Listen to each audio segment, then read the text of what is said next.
Hello, നമ്മുടെ പവിത്രം പുത്തൻ promo നമ്മൾക്ക് പ്രേക്ഷകരെയൊക്കെ സങ്കടപ്പെടുത്തുന്ന ഒരു പ്രൊമോ ഒരു നിമിഷങ്ങൾ തന്നെയാണ് ട്ടോ കൂട്ടുകാരെ. ആ ഒരു പ്രൊമോയിൽ നമുക്ക് കാണുവാൻ സാധിക്കുന്നത് നമ്മുടെ വിക്രത്തിനെ നമ്മുടെ വേദ എങ്ങനെയും ആ ഒരു വീഡിയോ സോഷ്യൽ മീഡിയയിൽ പരത്തി ആകപ്പാടെ പോലീസിനെ നാണമൊക്കെ കെടുത്തി നമ്മുടെ വിക്രത്തിനെ സ്റ്റേഷനിൽ നിന്ന് മറക്കുന്നുണ്ട്. പക്ഷേ വിക്രത്തിന് നല്ല ഇടി കൊണ്ടിട്ടുണ്ട് കേട്ടോ. അപ്പോൾ നമ്മുടെ വിക്രത്തിന്റെ അമ്മ ഇങ്ങനെ ചൂട് പിടിച്ച് കൊടുക്കുക കേട്ടോ.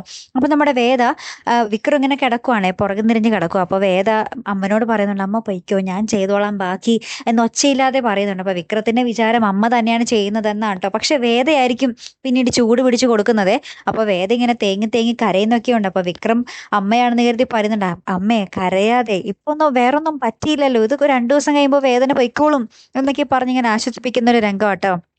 പിന്നീട് വീടിന്റെ ഉള്ളിലെ നമ്മുടെ വിക്രത്തിന്റെ അമ്മ എല്ലാരും കൂടി ഇങ്ങനെ ഇതും പറഞ്ഞിട്ട് ഇങ്ങനെ സങ്കടപ്പെട്ടുകൊണ്ടിരിക്കുമായിരിക്കും. അപ്പൊ നമ്മുടെ രാധ വരുന്നുണ്ട്. അപ്പൊ രാധ, ഞാനൊന്ന് വിക്രത്തിനെ പോയി കാണട്ടെ എന്ന് പറയുമ്പോൾ നമ്മുടെ വിക്രത്തിന്റെ അമ്മ രാധയോട് പറയുന്നുണ്ട്, അങ്ങോട്ട് ഇപ്പൊ ചെല്ലണ്ട രാധേ, അവിടെ വിക്രത്തിന്റെ ഭാര്യ വിക്രത്തിനെ ശുശ്രൂഷിച്ചുകൊണ്ടിരിക്കുകയാണ്, ഇപ്പോൾ അങ്ങോട്ട് ചെല്ലണ്ട, യാതൊരുവിധ ആവശ്യവുമില്ല എന്ന് പറയുകയാണ് ട്ടോ. അപ്പൊ നമ്മുടെ രാധയ്ക്ക് അത് ചെറുതായിട്ടൊന്ന് സങ്കടമാവട്ടെ. രാധ അതിനുശേഷം നമ്മുടെ വിക്രത്തിന്റെ ജനലിലെ ആ ഒരു മുറിയിലെ ജനലിൽ കൂടി ഇങ്ങനെ നോക്കുന്നുണ്ട് ഉള്ളിലേക്ക്, വേദ എങ്ങനെയാണ് വിക്രത്തിനെ നോക്കുന്നതെന്ന് അറിയാൻ കേട്ടോ. എന്നിട്ട് ഇങ്ങനെ ഭയങ്കരമായിട്ട് ഞെട്ടി കരഞ്ഞുകൊണ്ടും നിൽക്കുന്നുണ്ട് നമ്മുടെ രാധ. അപ്പൊ എന്തൊക്കെയായിരിക്കും അവിടെ നടക്കാൻ പോകുന്നത് നമുക്ക് കണ്ടു തന്നെ അറിയാട്ടോ കൂട്ടുകാരെ. അപ്പൊ അടുത്തൊരു വീഡിയോയുമായി വരുന്നത് വരയ്ക്കും ഗുഡ് ബൈ.